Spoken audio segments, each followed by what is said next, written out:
Alors nous sommes ici devant le musée du Louvre et vous allez comprendre pourquoi ce n'est pas anodin qu'il y a une pyramide derrière nous. Alors, lors de notre dernière virée sur Paris, si on peut dire ça, on a visité le cimetière du Père-Lachaise, où on a découvert donc des tombes musulmanes, témoignages donc de la présence musulmane dans des lieux et dans des périodes que l'on ne soupçonne pas.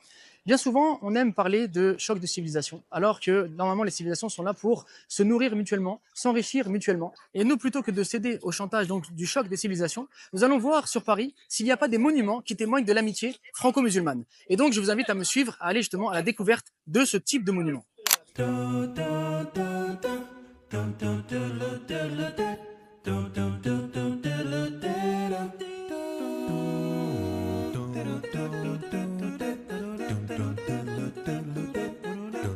Alors là, on se dirige vers la place de l'amitié franco-musulmane. Et avant donc de parler de cette place et de son histoire, je voulais vous parler d'une personne qui s'appelle Joseph Sèvres.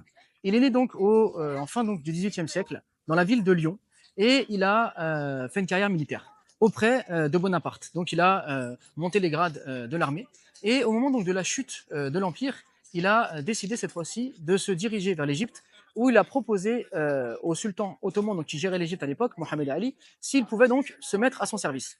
Et c'est ainsi donc qu'il s'est mis à son service, qu'il s'est enrôlé dans l'armée et qu'il a commencé à monter en grade dans l'armée. Alors notre homme, Joseph Sèvres, qui s'est enrôlé dans l'armée égyptienne, a monté, comme on l'a dit, les grades. Et en 1821, il a décidé de se convertir à l'islam. Il s'est fait appeler à partir de ce jour-là Suleiman el-Faransi. Et on le surnomme Suleiman Pacha. C'est-à-dire que lorsqu'on se rend en Égypte, il y a donc un mausolée en son honneur, Suleiman Pacha. Sauf que la plupart des gens qui vont là-bas, que ce soit les Égyptiens, les Français et autres, ils n'imaginent pas que cet homme est un Français originaire de Lyon, qui s'appelait donc Joseph Sèvres, qui a intégré donc l'armée égyptienne et qui a monté en grade jusqu'à devenir une personne importante, puisque c'est lui qui a révolutionné, réorganisé l'armée égyptienne selon justement les critères donc de l'armée napoléonienne et qui est devenu ce Suleiman Pacha el-Faransi.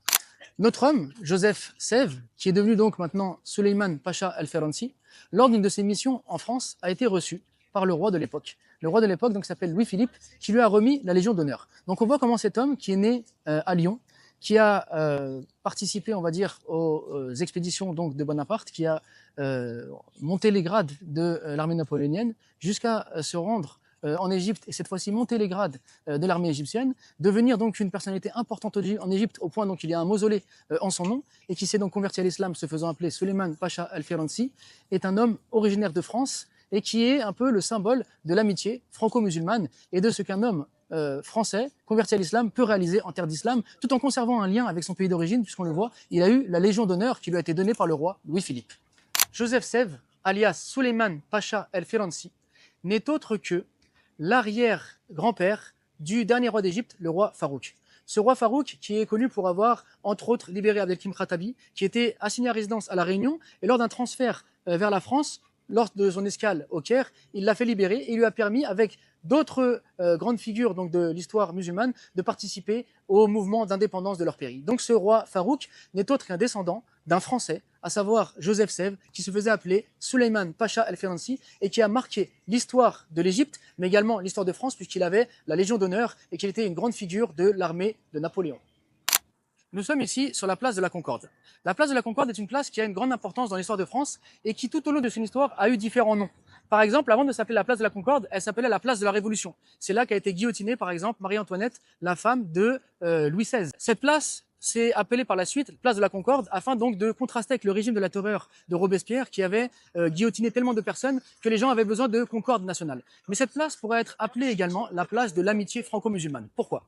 Car, si vous voyez au fond, nous avons ici un obélisque. Cet obélisque a été offert par un sultan musulman, Mohamed Ali, qui était sultan ottoman et qui régnait sur l'Égypte, et qui a voulu nouer des relations avec la France, et donc qui a offert les deux obélisques.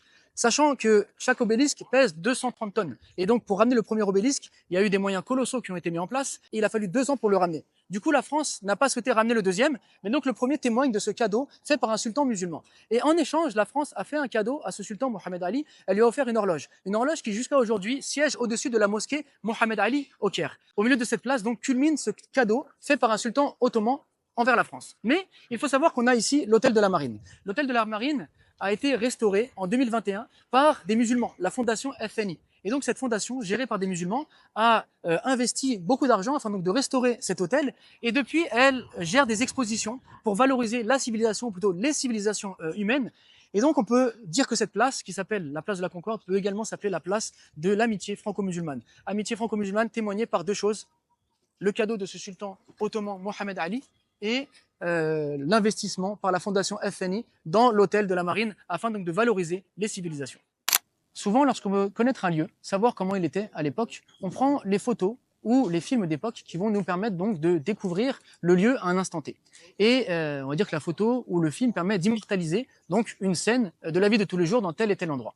Mais avant les photos et avant les films, comment est-ce qu'on faisait pour immortaliser une scène? Eh bien, avec des peintures. Eh bien, le livre dont on va parler aujourd'hui est un livre justement qui va nous montrer certaines scènes et certains lieux de la vie parisienne et qui ont été immortalisés donc par des grands peintres, des peintures qui sont bien souvent exposées au Louvre ou ailleurs et que tout le monde connaît, sur lesquelles on a des fois médité des heures et des heures sans s'arrêter ou méditer sur certains éléments. Pourtant, lorsqu'on analyse ces peintures, on va découvrir des choses extraordinaires ou bien des choses qui peuvent paraître aujourd'hui invraisemblables. Regardez, on a ici une peinture des jardins du Palais Royal, qui a été donc peinte par Henri Courvoisier. Donc c'est une peinture qui est parfaitement célèbre et qui représente donc les jardins du Palais Royal par lesquels on est passé tout à l'heure.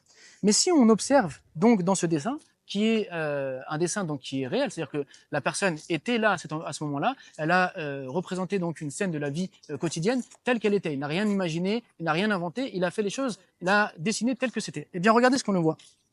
On voit juste ici deux musulmans qui sont en train de se promener dans le Palais Royal. Alors il faut savoir qu'on est à ce moment-là au XVIIIe siècle. Et donc ce dessin témoigne de la présence musulmane de deux personnes en tenue traditionnelle au XVIIIe siècle dans les jardins du Palais Royal. On continue dans la découverte donc des œuvres et on arrive sur la vue des galeries du Palais Royal prises de côté de la rue des Bons Enfants. Donc ça c'est une peinture de Angelo Garbizza, donc pareil du XVIIIe siècle.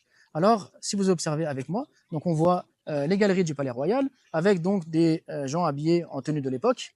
Et juste ici, on a deux musulmans en tenue traditionnelle. Et donc, il faut bien savoir que ces peintures ne sont pas des peintures qui ont été imaginées par une personne qui ne connaissait pas les lieux, mais ce sont donc des peintres qui étaient présents à ce moment-là et qui ont représenté une scène de la vie de tous les jours. On peut être étonné de voir la présence de musulmans dans un lieu et dans une époque que l'on n'imaginait pas.